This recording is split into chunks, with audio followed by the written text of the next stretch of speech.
acclame Dieu, acclame sa parole et que tu sois disposé. 3 recommandations pour réussir 2025. 3 recommandations qui ne sont pas seulement pour 2025, mais qui sont, n'est-ce pas, pour tout le temps que nous vivrons sur terre. Apprendre au sérieux. La première recommandation, c'est d'éviter les distractions qui nous volent notre objectif, qui nous perturbent, qui nous distraient, qui éparpillent nos efforts. Une distraction te pousse à éparpiller tes efforts, à manquer de concentration.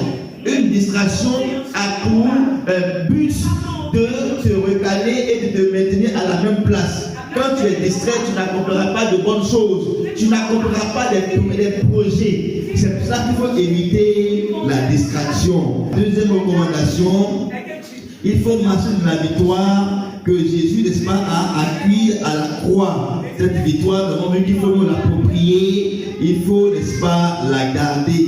Mais grâce soit rendue à Dieu qui nous donne la victoire par notre Seigneur Jésus-Christ. Et marcher dans la victoire, n'est-ce pas, c'est se donner volontairement à Dieu. Je suis en train de récapituler. Se donner d'abord volontairement à Dieu.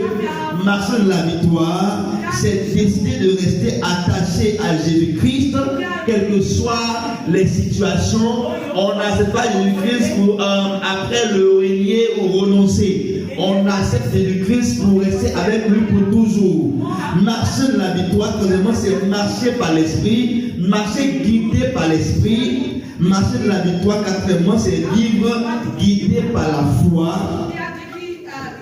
Et marcher dans la victoire, c'est croire aux vérités doctrinales concernant Jésus-Christ. Cinquièmement, c'est croire aux vérités doctrinales concernant Jésus-Christ. Croire aux grandes lignes, aux grandes vérités qui concernent Jésus-Christ. Par exemple, le verset 5, 1 Jean 5, verset 5 dit quoi? Qui est celui qui a triomphé du monde? Le verset d'avant dit que la victoire qui triomphe du monde, c'est notre foi. Alors, qui est celui qui a triomphé du monde? Sinon celui qui croit que Jésus est le Fils de Dieu. Celui qui croit que Jésus est le Fils de Dieu. Alors, c'est plus profond que ça. Alors, croire aux vérités doctrinales ou fondamentales concernant Jésus-Christ, depuis l'Ancien Testament jusqu'au Nouveau Testament. Comme par exemple, croire en la naissance virginale de Jésus. Que Jésus est né d'une femme appelée Marie, qui était vierge et qui n'a pas connu d'homme et qui est tombée enceinte par la vertu du Saint-Esprit, et c'est comme ça que Jésus est né. Jésus n'est pas né d'une relation sexuelle entre Marie et puis son fiancé, donc Joseph. Non, il est né, n'est-ce pas, d'une manière exceptionnelle et extraordinaire, d'une manière miraculeuse. Sa conception fut miraculeuse, sa naissance fut miraculeuse. Ça, vous allez voir que dans les grands débats, ce sont les points que les gens attaquent, parce qu'ils savent que ce sont les points essentiels au christianisme. Si tu crois que Jésus, sa naissance fut miraculeuse, croire en sa naissance virginale. Deuxièmement, croire en sa divinité. Celui qui croit en Jésus doit croire toutes ces grandes lignes concernant Jésus-Christ. Amen, amen. Sa divinité, Jésus est Dieu. D'accord? Jésus est Dieu. Donc, qu'il vit depuis toute l'éternité. Ça n'a pas commencé quand il est né. Avant Abraham ne fut. Donc, celui qui ne croit pas à la divinité de Jésus-Christ, vous savez que c'est pas la peine. Vous voyez, c'est un point crucial. Et le diable, c'est un point crucial. C'est fort. C'est sur ça que le christianisme se repose. Donc, si on enlève ça, il n'y a plus de christianisme. Nous sommes en train de voir simplement qu'il faut croire aux vérités doctrinales ou fondamentales concernant Jésus-Christ. Croire en son humanité, c'est important. Croire à son ministère terrestre. Croire à son évangile. Croire sa mort à la croix. Croire en son sang versé pour nos péchés. Croire en sa résurrection.